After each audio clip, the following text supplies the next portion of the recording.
I moved here 7 years ago and joined CBI right away. CBI is really, I would say it's the center of my life.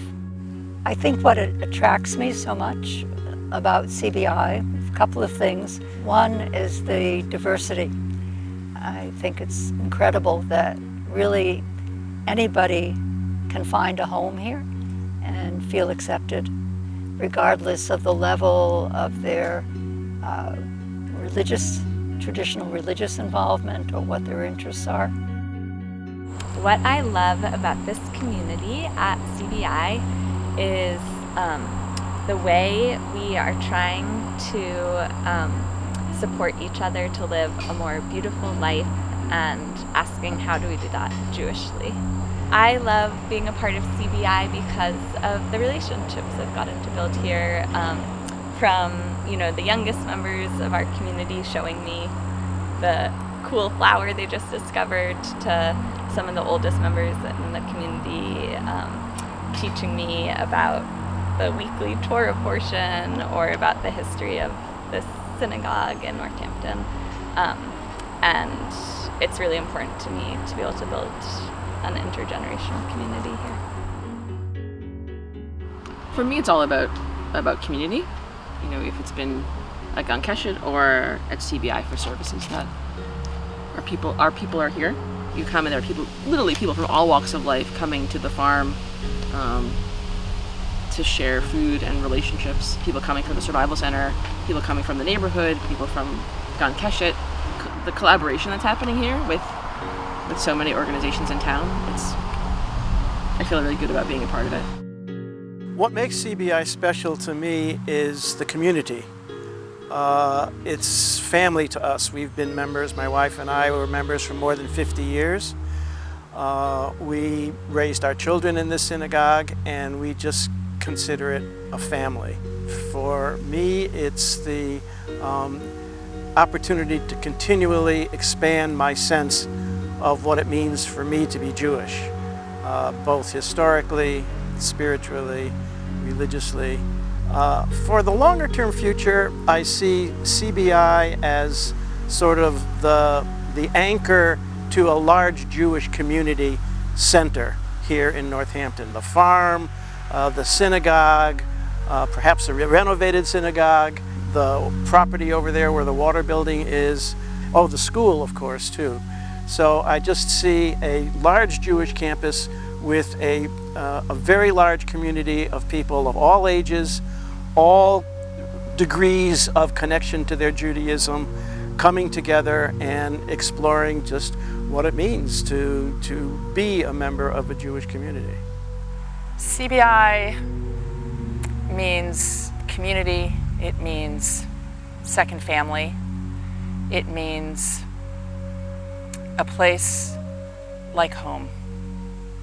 That's really what it means. It's just an incredible foundation for meaning in life.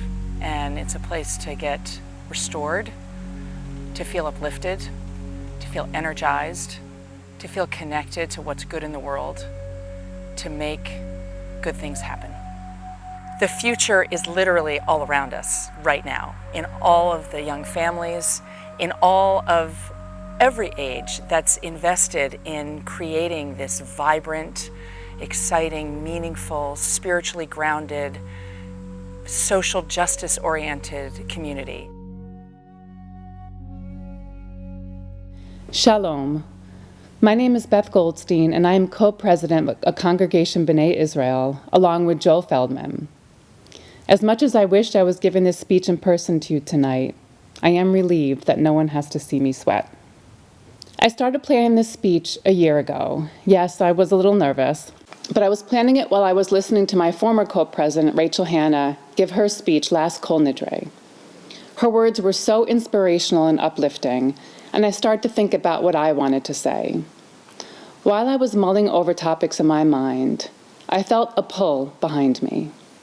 I turned to the back of the sanctuary to see my husband, my 2 grown sons, and my brother standing there, dressed impeccably in suits and ties, searching for me and my mother, who were sitting up front saving seats for them. In that moment, I was completely overcome with emotions of pride, joy, and love. I truly felt there was nothing else in the world I was needing or wanting. It was all right there in the CBI sanctuary. And then it occurred to me that my fondest high holiday memories are of being in shul with grandparents, aunts, uncles, siblings, and all of my extended family. When I tried to understand why that is, I could come up with only one word: connection. A couple years ago, my siblings and I gathered for Rosh Hashanah in the Catskills, where my father grew up and where we celebrated the holiday every year when I was young. My dad, may he rest in peace, has been gone 11 years now, but we went back to the Catskills because we wanted to feel connected to him. I sat on the bench in that small Orthodox shul where I used to sit with my grandmother, the bench that still has her nameplate tacked onto the back of it, and I sobbed as all the memories came flooding back to me.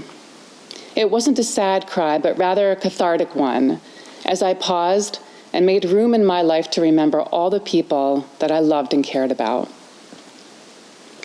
Yom Kippur was always spent at my maternal grandparents' shul in Springfield. Some of you may know it as the former Kesser Israel Synagogue. I remember sitting in the balcony with my mother and aunts, who mostly kibitzed and rarely cracked a prayer book. But what I remember most is looking down into the men's section and waiting for my grandfather to look up at me and smile. I am convinced that my grandfather was an angel in disguise, and when he looked up at me, I just had this feeling that everything was right in the world. And then suddenly, out of nowhere, I find myself sitting here at CBI last year on Kol Nidre, looking at my own children and having those same feelings, which can only be described as feeling deeply connected to the generations that came before me and to the generations that will come after me. I know this feeling of connectedness is not unique to me. I've seen it in many of you too, on the faces of parents who have sat right here in this shul and celebrated a child's bar or bat mitzvah, or in the faces of young children whose eyes reflect the flame of the menorahs that we light at our Hanukkah parties. I've also heard it in the muffled sobs of congregants saying Yizkor on Yom Kippur, as we will do tomorrow, to remember those we have lost. And so what do we do this year? A year when we're already feeling so disconnected, and now we can't even be in shul on the high holidays with our family and friends. I'd like to suggest that we take this time to think about what it really means to be connected. To me, being connected means realizing that you are part of something larger than yourself. And why is this so important? Because it's so easy for us to get wrapped up in our day-to-day lives and be totally consumed only with what we're faced with in the moment. Work, kids, aging parents, grocery shopping. I mean, it's gotten a little bit better, but remember what it was like back in March? When we really connect with someone or something, it means we take a step back and think about what's really important in life. Things like family, friendships, and tradition. Once we realize this, we're able to put everything else into perspective, and suddenly it's like a camera lens focusing in on the few truths in our lives and blurring out all the rest of the mundane, day-to-day stuff. And though we know we'll easily slip back into that daily grind, out of necessity or survival, or both, the goal is to have more of those aha moments and to make them stick longer. And speaking of taking the long view, let's remember that although we will not be under one roof for the high holidays this year, we will be together soon again. CBI is here for the long term, and right here is where we want you to create your own high holiday memories with your family, friends, and loved ones. We have plans to renovate this building, which before COVID was bursting at the seams with staff and students, and I know it will be soon enough again. We also plan to expand our Jewish campus here on Prospect Street by purchasing some additional land next door. To help these visions become a reality, we need you to give and give generously this year. That small synagogue in the Catskills where I used to spend Rosh Hashanah, my grandfather supported that shul when it ran out of money for heating oil. That synagogue in Springfield with a balcony, It started as a small house on Dwight Street that my great-grandfather helped build.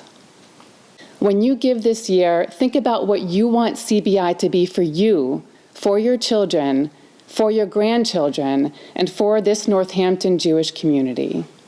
For now, we will ride out this pandemic storm and find alternative ways to stay connected, like over Zoom, or perhaps at one of the outdoor services that CBI staff and volunteers are working so hard to put together. And when we are able to make that connection with each other, let's try to hold that feeling in our hearts for as long as we can and use that connection to get us through this difficult time. Rest assured, we will be together soon again, and we will look back on this as a very challenging time that we all got through together. I wish you a meaningful and contemplative fast, Gemar Chatima Tova, and may you be sealed for good in the Book of Life.